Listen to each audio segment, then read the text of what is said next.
Hey, what's up everyone, Saintsfan here. Welcome back to another episode of the GTA 5 Q&A, and today we're going to hop right into the questions with the first one coming from Tyler. Will the two new cars be as expensive as the X80 Proto?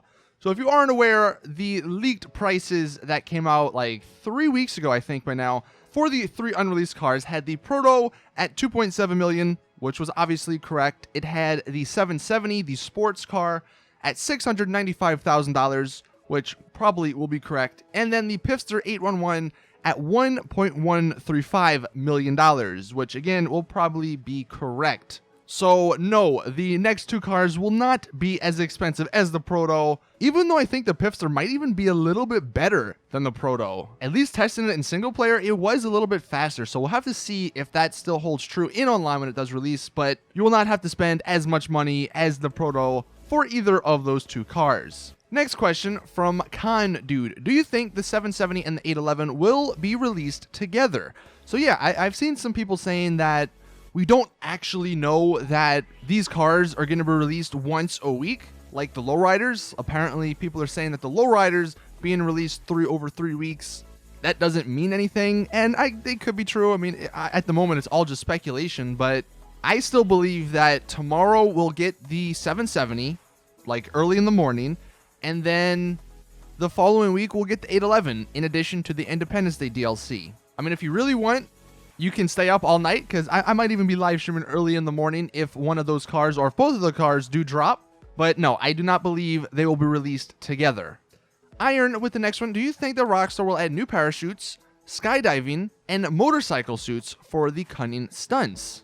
I believe we'll see a ton of new clothing in that update, because in the little bit they gave on the newswire about a month or so ago, they did also mention, in addition to the slew of new stunt-ready vehicles, they mentioned a bunch of new gear. And I can only imagine what that means. I mean, you would think new parachutes, a ton of new outfits. I'm sure we might see some new like helmets and stuff that are in the game. I don't think we'll see any actual gear that may help you, kind of like the night vision or the rebreather, just because I don't know what they could add that would help you stunting. Like, I can't think of anything. But yes, I do believe we'll see a bunch of new clothing in the update. Next one from Ethan. How much money do you think someone should save in order to buy the new Supercars with the Cunning Stunts DLC? Well, one, I don't know if it's going to be Supercars. I'm hoping that this is finally the DLC that has cars that aren't super freaking outrageously expensive. I doubt that's going to be the case, just because Rockstar, they like to add these cars that are a ton of money so people can buy shark cards. But I would like to believe that after so many of these updates where we had lowriders, ill-gotten gains, the executives and other criminals, finance and felony, where we have all this expensive stuff, they release an update that is, one, fun, because it gives us, the ability to create these awesome races, but is also not as expensive. And it's just like, you know what? Here are some stunt-ready vehicles, but they're not supercars, they're not sports cars, they're just like sort of middle of the line.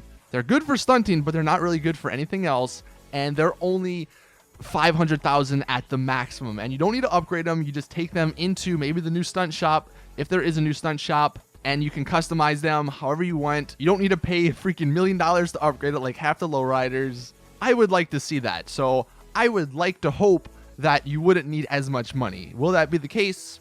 I don't know, and it's probably not going to be the case, unfortunately.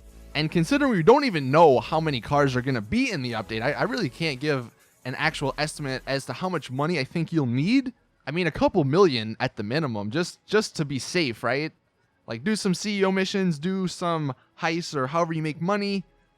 And I mean, you don't want to be that broke going into it, just in case stuff is expensive. And if there are new clothes, I'm sure you might want to buy some of those, especially if you want to make some cool outfits. So yeah, I would just say, like, have, $1 million, $2 million, $3 million, maybe, just to be safe for that update. Next question from Robert. What are some new features you think will come in the Cunning Stunts DLC? So honestly, I don't know if we'll see that many new features. I want to say that this DLC is going to be a pretty bare bones DLC. Like, obviously, I hope it's not.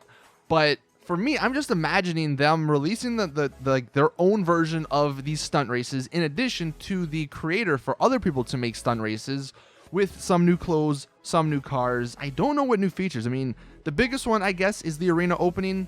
but I think that might be too much, to be honest. A small feature which might be cool is the time trials, have them more stunt related. So you actually get to use these stunt vehicles in free mode. That would be fun. But I'm not entirely sure what new features. If you guys have any you want to suggest, let me know in the comment section. And then I guess the question of the day from Andrew, going back to the finance and felony stuff, is it worth being a CEO? So we've had a few weeks to play with all this, to get used to being in public lobbies, to deal with the jet griefers. And I want you guys to answer, is it worth, in your opinion, being a CEO? Also, if you want, just because I'm interested to know, how much money have you made from being a CEO? I would say it is. Not for the reasons you might be expecting to. One, having an office is, I would almost say, essential to GTA Online now, because you can do so much there. You have the gun safe, which you can turn guns on or off in your inventory, which is awesome, and that's a great feature. You also have your assistant, which can do a lot of stuff, man. She can give you free snacks. She can call your cars for you from any garage. She can also call Pegasus vehicles. And then along those lines, you can go to your roof and call vehicles. Like, you can land a helicopter on your roof from in free mode. Like, there's a lot of things that the office does provide, and I think that is almost worth it. But also, being a CEO, there's no time limit on the VIP missions. Like, you can go in and out of a CEO in like a minute. That's almost worth it in and of itself. And then, yeah, you do have the benefit of purchasing warehouses and selling and doing the buy missions. Whether or not you want to do that is up to you. Maybe you just prefer heists to get money. But I would say, all in all, even though there are some bad parts of this like CEO system, I think being a CEO is definitely worth it. And if anything, just purchase like the $1 million office. That's the one I have. It's got a great view. It's got a subway system entrance or exit right in front of it. And, you know, you get all the same features as everything else. Plus, it's in a pretty decent location. That is it, though. Hopefully, you guys enjoyed. If you do want to ask me a question on Twitter, you can use the hashtag #AskSaints, and I will see it for next week's episode. Thank you all for watching, though. Drop a like if you did enjoy. Subscribe for more awesome GTA content. See you all in the next one. As always, it's your boy Saintsfan. I'm out. Peace.